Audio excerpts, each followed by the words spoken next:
Maka di sini ada gambaran pada kita yang pertama, kalau antum sedang dibimbing oleh Allah menuju kedudukan yang tinggi, maka sadarlah teman-teman, saat yang bersamaan antum tidak akan sunyi dari rintangan-rintangan sekitaran.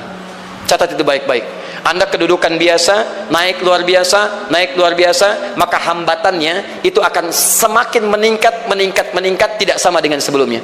Anda orang kecil, diuji dengan ujian kecil. Anda orang menengah, diuji dengan ujian menengah. Anda kedudukan yang tinggi, maka akan diuji dengan kedudukan yang lebih tinggi lagi. Maaf, Allah tidak akan menguji dedaunan dengan angin yang menerpa akar. Pasti berbeda. Karena angin ketika kedudukan semakin tinggi, maka angin semakin kencang akan menerjangnya. Yuk kita turunkan. Jenis ujiannya bisa 3. Bismillah. Tenang aja mas ya. Antum lihat aja, tulis ya. Biar saya ngapus insyaallah. Perhatikan baik-baik. Sini. Kedudukan bersanding dengan ujian. Kalau rumus fisikanya F berbanding lurus dengan P. Gaya berbanding lurus dengan tekanan. Jadi kalau antum misalnya rumus asalnya F1 sama dengan F2, gaya gerak sama dengan gaya dorong. Kalau dikembangkan ke sini, tenaga kecil begini, maka yang bunyi kecil. Kalau besar, semakin besar lagi. Nah, memahami rumus ini, F sama dengan P. F berbanding lurus dengan tekanan. Ada gaya tekanan juga yang cukup kuat. Ketika antum pukul kencang, suara kencang. Tapi ini lebih sakit kan? Tekanannya lebih kuat. Itu agak berbeda. Itu dalam persepsi positif. Dalam persepsi negatif juga bisa. Gaya berbanding lurus dengan tekanan. Semakin orang banyak gaya, semakin tertekan hidupnya.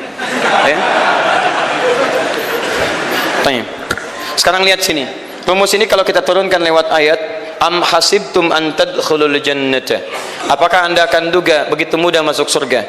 Walamma yatikum matalul ladzina khalau min qablikum. Sementara Allah belum menguji Anda seperti orang dulu yang dijamin surga mendapati ujian. Apa jenis ujiannya? Ini manhaj hidup kita dan kita berhenti di sini. Maaf, saya mungkin hanya 5 ayat dulu untuk hari ini ya. Massatuhumul ba'sa. Ujian pertama disebut dengan ba'sun. Jamaknya ba'sa. Ba'sa. Ini masih ringan. Misal, jarang ke masjid, sekarang mulai ke masjid. Begitu antum ke masjid, Allah kasih ujian sesuai dengan kadar niat antum. Kasih ujian gerimis. Ke masjid gak? Itu ba'san. Begitu antum ke masjid, orang Arab katakan, nazil matar, turun hujan. La ba's, la ba'sa, la ba'sa. Gak ada masalah. La ba'sa, tidak ada masalah. Serap ke dalam bahasa Indonesia lewat labas. Labas lewat. Ringan. Berarti kalau antum diuji dengan yang ringan, maka antum kadarnya masih ringan, akan dinaikkan kepada yang menengah. Akan yang menengah. Hati-hati betul.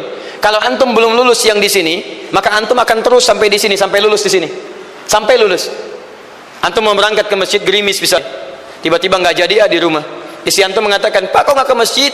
Hujan mah kan cuman gerimis." Takut teriak, masya Allah. Padahal antum misalnya belum kuat untuk berangkat, maka antum akan terus diuji di sini. Lihat rumusnya, Quran surah kedua ayat 286. La yukallifullahu nafsan illa, Allah tidak akan pernah menguji seorang hamba di luar kadar kemampuannya. Jadi kalau antum masih ujian yang ringan, antum diberikan yang ringan. Antum naik menengah, diberikan yang menengah.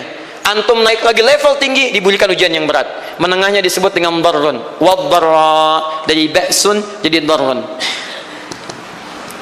Jamaknya darra. Sudah menyakiti fisik. Kena fisik. Sudah melukai. Hujannya makin deras. Ya. Kalau dalam kehidupan yang ini mungkin celaan biasa. Duh, sudah berubah ya, masya Allah. Sekarang jilbabnya sudah panjang, masya Allah. Duh, semakin panjang ya, nyaingin Batman ya, masya Allah. Udah banyak.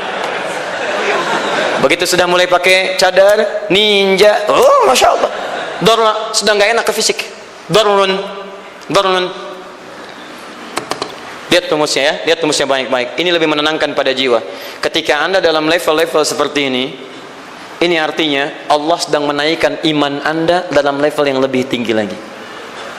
Jadi ketika ada celaan menghunjam dalam lisan seseorang, sudah mulai menyakiti, itu sebetulnya pengakuan dari Allah lewat lisan orang itu bahwa Anda sedang diangkat keimanan pada tingkat yang lebih tinggi.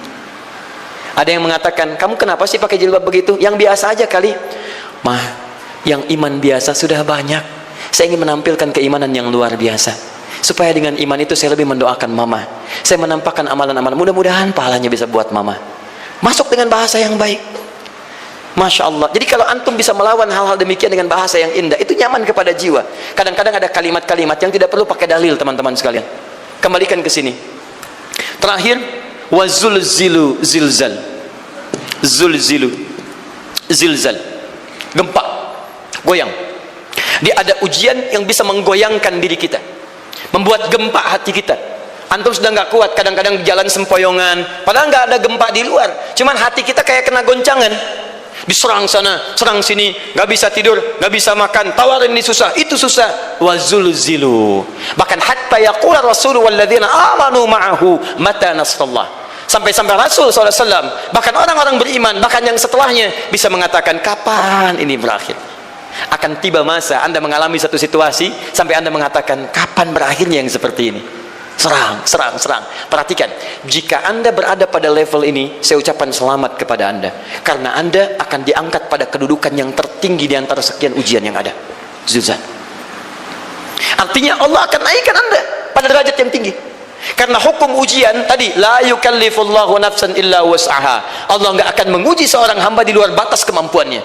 Jadi kalau Anda sudah dipandang oleh Allah siap menerima yang ini, maka Anda akan diberikan zilzal. Kalau Anda nggak mampu, Anda hanya akan diberikan darra atau ba'sun. Dimohon maaf kalau di antara jamaah yang hadir saat ini Anda merasa sedang punya masalah yang berat, membuat hati Anda goyah. Saya ucapkan pada Anda, dari sekian hamba Allah yang ada di muka bumi, cuman Anda yang diberikan itu. Artinya Allah akan mengangkat derajat Anda. Ayo bahagia dan yakinlah, bukan orang lain yang dititipkan, Anda yang diberikan. Allah percaya pada Anda, kenapa Anda tidak yakin? Bukan orang lain. Jadi mustahil Allah memberikan ujian berat kalau Anda nggak sanggup, karena cuma Anda yang sanggup, Anda yang dikasih. Makanya jangan mengeluh, jangan katakan ya Allah kenapa saya, ya Allah, why me? Kata Allah, why not? Kamu yang bisa, yang lain tidak. Dan tanpa harus Anda menuliskan status, memang cuma saya yang sanggup. Oh Masya Allah, nggak usah. Sadari, kalau bukan sayang, Allah itu punya sifat adil, nggak mungkin menukar sesuatu di luar kadarnya. Antum tahu cicak? Halo? Jangan katakan wallahu alam. Cicak, baik, bagaimana aktivitasnya? Merayap. Di mana? Dinding. Apa makanannya? Nyamuk bagaimana aktivitasnya? Terbang. Pertanyaan saya, di mana keadilan Allah menjadikan makhluk yang merayap makanannya terbang? Kalau nyamuk masuk kategori pertama tadi, pintar dan tahu dirinya pintar, jadi mainan cicak, ayo tangkap. Cicaknya cuma merayap, dianya terbang. Beruntungnya nggak ada nyamuk yang jenius. Tapi yang paling hebat, perhatikan bagaimana lisan orang tua kita menanamkan kalimat-kalimat untuk menanamkan tauhidullah subhanahu wa ta'ala. Cicak diam merayap. Perhatikan, yang Allah tuntut pada cicak, merayap kamu, walaupun cuma diam-diam. Lihat baik-baik, diam-diam merayap. Datang seekor, Masya Allah, ketika dia merayap, nyamuk datang. Lihat, bukan cicak mendatangi nyamuk, tapi nyamuk mendatangi cicak. Kalau cicak tidak merayap, mustahil nyamuknya datang. Allah hanya tunjukkan kamu merayap ya, nyamuk datang. Sekalipun dia merayap cuma diam-diam, nyamuknya datang. Jadi hukum Allah itu kalau dipatuhi, nikmat kehidupan. Cicak gak merayap, nyamuk gak datang. Cicak merayap, nyamuk datang. Datang seekor nyamuk. Setelah itu, silahkan. Jadi kalau kita teman-teman ikuti hukum Allah, mau berat, alhamdulillah, mau ringan, alhamdulillah, ya mau sedang, alhamdulillah. Begitu diangkat, artinya ada pengakuan dari Allah, iman kita akan diangkat. Cuman bahasa Nabi Ya'qub alaihissalam kepada Yusuf alaihissalam, mesti ada persiapan dalam mengatasi itu semua. Tidak cukup hanya mendiamkan saja. Maka kata Nabi Ya'qub, jangan kisahkan dulu, bikin dulu pemetaan untuk mudah mengatasi itu semua. Ini poinnya. Anda harus punya rencana. Maka Nabi Ya'qub menyiapkan, bekali dulu ini, siapkan itu. Kalau ambil ke aspek teori untuk kita sekarang, tafsir dari ini untuk menyelesaikan solusi di Quran surah kedua ayat 214 tadi, maka jawabannya ada di Quran surah ketiga ayat 142, paling kiri sebelah atas. Ini kanan sebelah bawah, ini kiri sebelah atas. Dan awal ayatnya dibuka dengan kalimat yang sama. Perhatikan, Al-Baqarah ayat 214 kalimatnya menggunakan am hasibtum an tadkhulul jannah. Ali Imran 142 am hasibtum an tadkhulul jannah. Yang Al-Baqarah itu ujiannya, walamma ya'tikum mathalul ladzina khalau min qablikum masathumul ba'sa wad-dharra waz-zulzilu. Yang Ali Imran itu solusinya. Am hasibtum an tadkhulul jannata wa lamma ya'lamillahu alladhina jahadu minkum wa ya'lamas sabirin. Saya tutup sampai sini dulu. Teman-teman perhatikan, walamma, sedangkan Allah ya'lamillahu alladhina jahadu minkum, belum melihat kesungguhan Anda untuk mengatasi berbagai persoalan kehidupan itu. Kalimat jahadu akar katanya dari kata al-juhdu, serius, sungguh-sungguh. Jadi kalau persoalan Anda ingin segera selesai, Anda mesti serius. Hei yang sedang kuliah, kalau mau cepat selesai kuliahnya, serius belajarnya, pahami dengan baik. Kalau Anda nggak pernah serius, bagaimana bisa menyelesaikan pelajaran dengan baik? Hei yang sedang berumah tangga, kalau ingin baik rumah tangganya, serius dalam berumah tangga, keluarkan hukum-hukum Allah, terapkan dalam kehidupan rumah tangga, Anda akan mendapatkan manfaatnya. Hei yang sedang berbisnis, serius dengan pekerjaan, karena hanya orang serius yang bisa menghasilkan kekayaan-kekayaan yang terbaik. Serius dalam ibadah, karena ibadah melahirkan keberkahan dengan kekayaan yang Anda dapatkan dari titipan Allah Subhanahu wa taala. Ayo serius. Al-juhdu dibagi 3 bagian. 1, serius dalam merencanakan, disebut ijtihad namanya. Bikin rencana. Misal, maaf, tadi dalam keluarga, kalau diambil kedudukan Yusuf alaihissalam, antum tempatkan itu pada porsi pertama sebagai target. Misal, Yusuf diberikan kedudukan oleh Allah. Bagaimana anak saya punya kedudukan walaupun tidak sama dengan Yusuf alaihissalam? Cari, rencanakan, buat pemetaan. Di masa depan anak saya mesti punya kedudukan. Apa? Kalau dalam kedokteran, kedudukan dokter yang terbaik. Kalau dalam bisnis, pengusaha yang terbaik. Misal, kalau dalam pemerintahan, jangan tanggung-tanggung, jadi presiden, jadi itu. Anda turunkan kemudian pendidikannya dari situ. Ijtihad direncanakan. Masuknya lewat sini, lewat sini, lewat sini, lewat sini.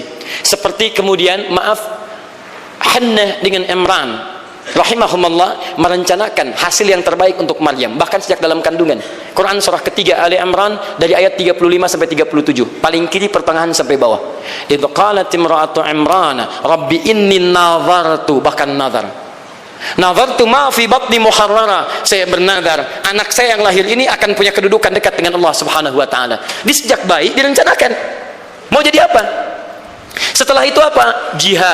Jihad itu kesungguhan dalam mempraktekkan, mengaktualisasikan konsep yang sudah dibuat. Jangan sampai cuma berdoa tapi doanya tidak disandingkan dengan ikhtiar, nggak nyambung. Makanya ketika lahir ada jihad dengan doa. Falamma wada'at qalat rabbi inni wada'tuha untha, ayat 36-nya. Wallahu a'lamu bima wada'at wa laysa dzakaru kal untha. Lihat, wa inni sammaituha Maryam wa inni wa'idhuha bika wa dzurriyyataha minasyaitonir rajim. Doa. Setelah berdoa apa? Teruskan bagian akhirnya ayat 37-nya. Maaf teman-teman, tidak cukup dengan doa. Karena Maryam masih dekat dengan Allah, punya kedudukan, dia mesti dirawat oleh orang yang paling saleh. Cari Nabi Zakaria, orang saleh, mesti merawat. Tempatnya masih netral dari keburukan, bikin mihrab. Jadi tempat dibuatkan, orang soleh merawat, doa dipanjatkan, doa berbanding lurus dengan ikhtiar. Apa yang terjadi? Ayat 37-nya. Fataqabbalaha rabbuha biqabulin hasanin wa ambataha nabatan hasana. Maka Allah Subhanahu wa taala menerima usaha orang tua ini. Doanya diterima, ikhtiarnya diterima. Jadi kalau antum mengambil ayat tadi, diterapkan dalam kehidupan, rencanakan teman-teman sekalian. Anak mau sekolah di mana? Mau jadi apa? Turunkan ke bawahnya. Oh, dia mau jadi dokter yang hafal Quran, turunkan. Pendidikannya di sini sampai paling kecilnya. Siapa gurunya yang dekat dengan Allah? Sekolahnya yang menjauhkan dari hal-hal keburukan. Sampai satpamnya soleh, securitynya soleh, koperasinya orang-orang soleh, gurunya orang-orang soleh. Hadirkan. Kalau ikhtiarnya sudah nyambung dengan doa, maka fataqabbalallah. Taqabbalaha rabbuha. Diterima Maryam, antum diterima. Jadi kadang-kadang yang nggak nyambung nih begini, doanya nggak nyambung dengan ikhtiar, itu masalahnya. Ya Allah, mohon ya Rabb, jadikan anak saya rajin sholat, hafal Al-Quran, tapi ditempatkan di sekolah yang tidak pernah mengajarkan sholat, nggak nyambung. Ditempatkan di tempat yang tidak pernah mengajarkan Quran, tidak nyambung. Nggak ada kesamaan di situ. Maka Nabi Ya'qub alaihissalam memberikan gambaran kepada anaknya, nak, kamu akan punya kedudukan begini, hati-hati, setiap ada kedudukan akan ada rintangan, kamu harus punya rencana untuk merencanakan solusi-solusi terbaik untuk itu. Kemudian yang terakhir, ini yang paling hebat, mujahadah, perjuangan melawan emosi. Karena tidak sedikit tantangan itu, maaf, yang berat itu bukan menghadapi fisiknya, tapi menghadapi diri kita sendiri. Mau ke masjid, malas, itu yang susah dihadapi dibandingkan dengan hujan. Hujan ada payung, malas mau pakai apa? Maaf, menurun, semangat turun, malas datang, kecewa datang, pesimis datang, lawan, namanya mujahadah. Gabungkan ketiganya, isi dengan sabar. Wa ya'lamas sabirin. Manhaj itulah yang diberikan kepada Yusuf sehingga Yusuf nanti mengalami tahapan-tahapan kehidupan sampai dengan beliau mencapai puncak tertinggi, disebut kemudian menjadi Al-Aziz, dan disitulah kemudian terbukti mimpinya setelah 40 tahun atau 80 tahun disebutkan dalam satu riwayat, maka terbuktilah mimpi ini punya kedudukan bapak ibunya beserta saudara-saudaranya sujud di hadapan Yusuf alaihi salam. Teman-teman, ini baru 5% dari pengajaran yang ada di surah Yusuf. Masih banyak hal yang lainnya. Bagaimana ketika mohon maaf bertemu dengan saudaranya. Saya kasih bocoran sedikit. 10 orang rapat di satu tempat untuk mencelakai Yusuf. Setelah mereka menyimpulkan bapaknya itu lebih perhatian kepada Yusuf. La Yusufu ahabbu ilaina. Yusuf itu lebih dicintai dibandingkan kita pada diri bapak kita. Bapak kita salah nih. Bapak kita salah. Masya Allah. Bapak kita sesat nih. Ya, inna abana la fi dhalalim mubin. Bapak kita sesat banget nih. Salah bapak nih. Ya harusnya kita yang dicintai, kita lebih kuat. Wa nahnu usbah, kita lebih hebat dibanding dia. Rapat teman-teman. Yang hebat begini, 10 orang rapat. Diajukan usulan untuk membunuh Yusuf. Saya mau tanya pada antum, kalau 10 orang rapat, 9 mengusulkan A, 1 mengusulkan B. Kira-kira yang diterima secara quorum 9 atau 1? 9. Ini bisa tertukar. Tertukar. Pembunuhan diusulkan 9 orang condong, 1 orang mengusulkan la taqtulu Yusuf, jangan bunuh Yusuf, alqihi fi ghayabatil jubbi yaltaqithu ba'd as-sayyarah, cukup lemparkan dia ke tempat gelap, kemudian di tempat itu akan lewat para kafilah, dia diambil dan menjauh dari kita. Yang penting kan Yusufnya nggak ada, supaya dosa kita nggak berat-berat amat. Yusufnya ambil, itu kan tujuan kita. Lihat baik-baik, biasanya setan kalau sedang melakukan sesuatu itu nggak akan nanggung, nodong bisa pembunuhan, lempar bisa perampokan. Tapi ini yang aneh, kenapa 9 orang yang untuk membunuh itu tiba-tiba belok menyepakati rencana yang pertama? Yang 1 orang, 9 orang, 10 orang rapat, 9 punya A, tiba-tiba yang 9 berpindah kepada yang B yang cuma 1 orang. Kenapa bisa terjadi? Ada rahasia di situ. Kapan rahasianya? Kapan-kapan kita bahas.